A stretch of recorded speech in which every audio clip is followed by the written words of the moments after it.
This boy was abused by his father and stepmother, and now his teachers could go to jail too. For 2 years, this boy bravely came to school, despite the endless torment that he was facing at home. Eventually, he was discovered close to death next to a railway track, weighing as much as a child half his age. And now his teachers are facing jail. Were they guilty of allowing this horrible tragedy to unfold? Child abuse is one of the very worst horrors to afflict the industrialized world. In the United States today, in fact, more than 6.6 million children are investigated by protection services every year. And each year on average some 1,500 children lose their lives as a direct result of abuse. According to statistics, the vast majority of this abuse takes place in the home, with a staggering 80% of these deaths being caused by a parent. Because of this, many suffering children rely on other adults to notice their plight. Sometimes, however, that is not as easy as it sounds. On August 11, 2016, a railroad worker in Galion Township, Michigan, made a startling discovery. There, on the tracks near the border with Indiana, was a 12-year-old boy. He had apparently fled from his nearby home the previous night. It was immediately clear that something was wrong. The boy was taken to Lakeland Hospital in Niles, MI, where doctors apparently found him to be in a terrible state. Reports claimed that the boy was severely emaciated and was suffering from dehydration and malnutrition. The boy was apparently so thin that his ribs could be seen protruding beneath his skin. Worse still, there was reportedly a burn from a cigarette on his back. He is also said to have had a cut lip and to have weighed just 47 pounds. Furthermore, he had a shocking story to tell. According to FOX17, a local West Michigan and Grand Rapids news station, the boy told police that he had left home because he was tired of living like a dog. He reportedly did not believe that he would even live long enough to turn 13 if he stayed.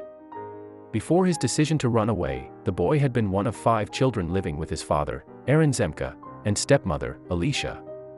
Prior to 2014, he was in foster care, for reasons that are currently unclear. In January of that year, however, he was sent back to his father's home. When the boy was discharged from foster care, he was recorded as weighing a relatively healthy 67 pounds. So something drastic had clearly happened to him during the 19 months that he'd spent living at his father's house. Suspecting abuse, the authorities subsequently arrested Aaron and Alicia and sent them to Berrien County Jail. The boy thankfully seemed to recover quickly. According to the authorities, he began putting on weight immediately after his rescue and went on to gain some 30 pounds. Eventually, he and his siblings, including a child that Alicia gave birth to in jail, were placed with Child Protection Services.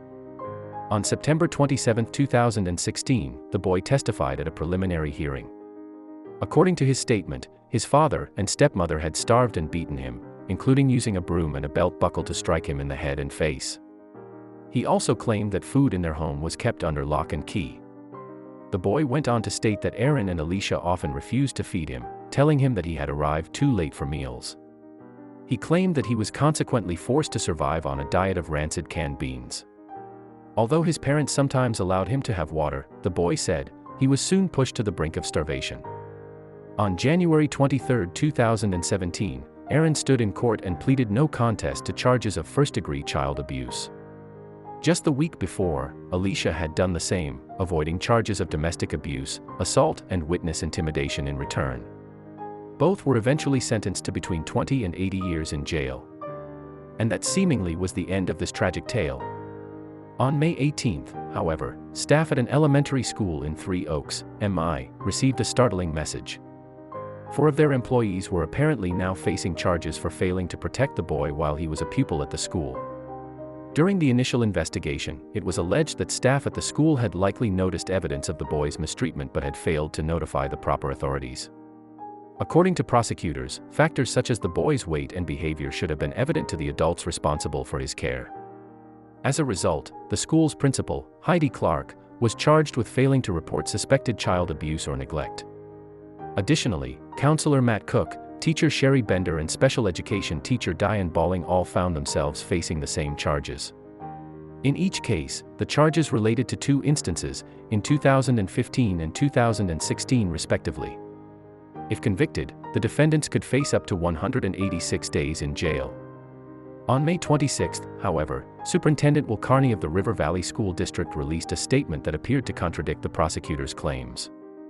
In it, he stated that school staff had reported the abuse as early as December 2015. However, he claimed that the relevant authorities informed them that no further action was to be taken at that time.